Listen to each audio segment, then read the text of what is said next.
Howdy, readers. I'm Jason. This is Chapter and Verse, and tonight, instead of talking about books, instead of rambling on and crocheting, I'm going to talk with you guys a little bit about Shakespeare and film. So let's just move right into it, shall we? I have my cat on my lap, so he may decide to spring up irritated at some point during the video, so don't be alarmed. This here is Shakespeare Walla. Directed by James Ivory of Merchant Ivory fame. This is a movie that came out in the mid-1960s, and it is about a traveling theater troupe in India who are staging Shakespeare plays. And this is, I think, at the end or near the end of English colonial rule, and they are having difficulty kind of competing with the emerging Bollywood film industry. Are these Shakespearean actors. So Shakespeare Walla, James Ivory. And these two I want to talk about together. Now this is Macbeth, directed by Justin Kurzel. The same Justin Kurzel who is currently directing an adaptation of Peter Carey's True History of the Kelly Gang, which I'm deeply excited about. And this is a wonderful film. I'm not a huge fan of Macbeth as a play. This, though, is about as good a film as I think could possibly be made of Macbeth. So, highly recommended. Michael Fassbender, Marianne Cotillard. And then this is A Simple Plan. Okay, now this is a it's that is based on a novel by, I think it's Scott Smith, a writer who also wrote The Ruins. The Ruins is amazing. So it's not based on Macbeth, but I'll be damned if there aren't really strong echoes of Macbeth. This is a film about really poor decisions and what happens when we embark on just a really atrocious choice and how it destroys us and the people around us. Think of it as a kind of crime noir version of Macbeth. The next one is the old Taming of the Shrew with Richard Burton and Elizabeth Taylor. I haven't seen this in many, many years, but it's a beautiful movie. It's spirited, it's fun. It captures really the essence of the play about as well as it could. So it's a great movie. And then we have Kenneth Branagh's Henry V. All right. Another film I haven't seen for a very long time. And I don't think it's one of Branagh's best. Strangely, this is probably his most respected Shakespeare film. He was nominated for Best Director at the Oscars for this. He was a really young guy, too. I want to say he was in his late 20s when he made this.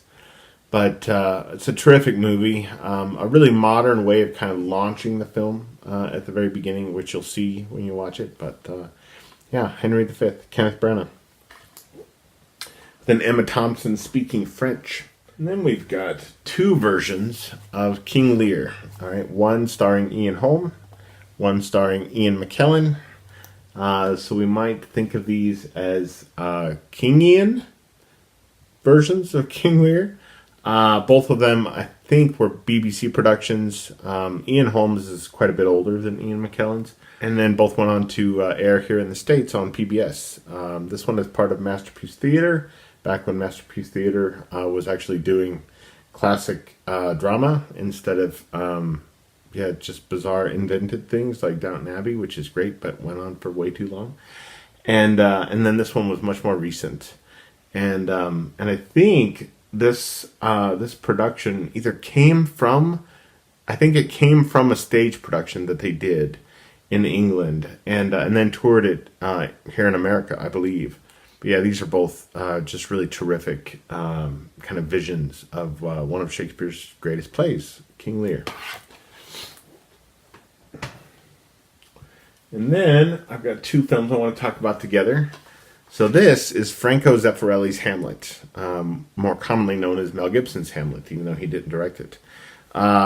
This is my favorite film, Hamlet. I have seen the Ethan Hawke one. I've seen the Kenneth Branagh one. I have not seen Olivier's Hamlet yet, which is slightly embarrassing. But a lot of people really don't like this Hamlet. They feel like that Mel Gibson kind of strikes one note. He's just kind of brawny and crazy. That may be true, but he does brawny and crazy really, really well. And I've seen this guy, I've probably seen this over the years a dozen times or more. And I think it's just exceptional. It's really muscular. It's a kind of muscular, dour Hamlet. This Hamlet feels like Hamlet feels when I read it. And that's why I love it so much. And this is called A Midwinter's Tale. And this is maybe my favorite Kenneth Branagh movie. And it's a movie that no one knows about. It's a little black and white comedy about a completely dysfunctional theater troupe trying desperately to put on a production of Hamlet.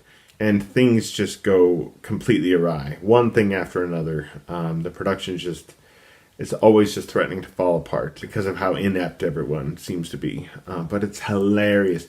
And it wasn't on DVD for a long time. I had to wait and wait. I mean, this is one of a handful of films that I would check every 3 or 4 months to see if it had been released on DVD yet. And I did this for more than 10 years. And it finally came out on DVD. So, A Midwinter's Tale. Perfect viewing as we approach the first snow flying. And then I'm going to talk about another couple of films together.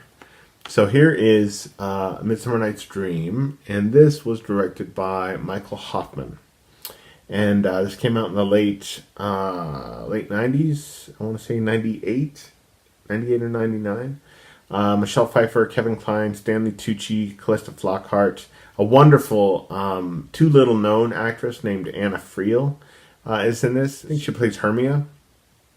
All the stuff, again, with the little. Didn't have quite the budget it deserved, and you can see it. At times it feels a little small, a little claustrophobic, a little quaint, but it's still just lovely. And then I also wanted to just briefly mention Dead Poets Society by Peter Weir. One of the great Robin Williams performances. He plays an English teacher at a preparatory school. And the main character in the movie, among the students that is played by Robert Sean Leonard. And he wants desperately to be an actor. His father wants none of that, though. And but he tries out for a production of Midsummer Night's Dream, and he gets the role of Puck. And it's beautiful, and it's tragic. But anyway, that Shakespeare play looms large in Dead Poets Society. Let's see, and then we've got The Merchant of Venice with Al Pacino playing Shylock. The actress in this, I have not seen her do anything really since this film came out. And again, this thing came out, I don't know, maybe the early 2000s. What is her name? Lynn Collins. Does anybody know what Lynn Collins has been up to? Feels a little bit like Al Pacino was born to play Shylock. I mean, he just nails it. He absolutely nails it. Ooh, sorry. I'm sorry, bud. I scared the cat. And then the last couple I want to talk about. So this here is Ian McKellen as Richard III in a kind of proto-fascist sort of quasi-World War II apocalyptic version of the play. It was directed by Richard Longcrane. It says, I can't remember off the top of my head what else he directed, but very strangely has Robert Downey Jr. in it. I mean, he acquits himself pretty capably, I feel like, but he just doesn't seem to belong there. I don't think, but it's a tremendous movie. And this here is The Goodbye Girl, starring Marsha Mason and Richard Dreyfuss. This came out in the 1970s. Richard Dreyfuss won an Oscar for his performance. And he plays a struggling actor who comes to New York.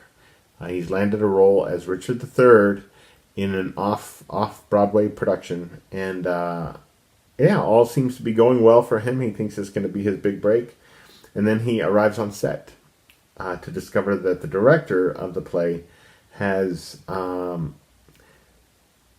let's say, unconventional ideas about how it should be staged and how the role should be performed.